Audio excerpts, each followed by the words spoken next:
amma naasa'u itti afaan na nyaata. Amala haasaan qaba, suufii haasaan qaban ture.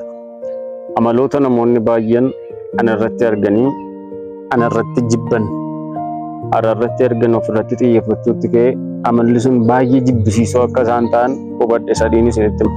Inni jalqaba baay'ee naasaa gaafa isiniin jedhu hamma oli namni ani itti haasaa jiru suni haasaa koo jibbee illee gaafa inni callisu wanta inni na dhaggeeffachaa jiru natti fakkaate nan haasaa baay'ee. Kanarraan kan ka'e waan nan galchine keessa illee yeroon itti galee deebiin namaa disrespectii ta'e achi asxiin sammuu koo miidhaa ture baay'ee jiru. Dhaggeeffachuu wanta jedhamu hin beeku. Amma naasa'u itti afaan na nyaata.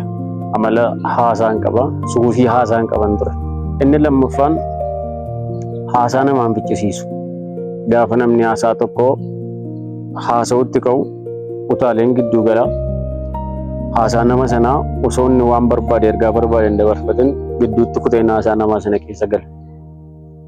Amma irratti gaafa yaadu dhugaa nama biraa miti anaan iyyuu amalli kun baay'ee jibbisiisaa akka ta'e hubadhe. Inni sadaffaan dhaggeeffachuu wanta jedhamu hin beeku. Just deebii namaa deebisuutti na riifadha malee dhaggeeffachuu wanti jedhamu na bira hin turre. Nan taa'ee nan tasgabbaa'ee nan yaadee wanti kun sirrii akka hin taane gaafa hubadhu ofirratti hojjechuutti ka'e. Har'a irratti wanti haasa'u sun nama tokko hin gargaara jedhee gaafa yaadee fi iddoon itti haasa'u amma jedhee gaafa murteessan alatti waan tokko haasa'u waan nan barbaachifne keessa hin galu.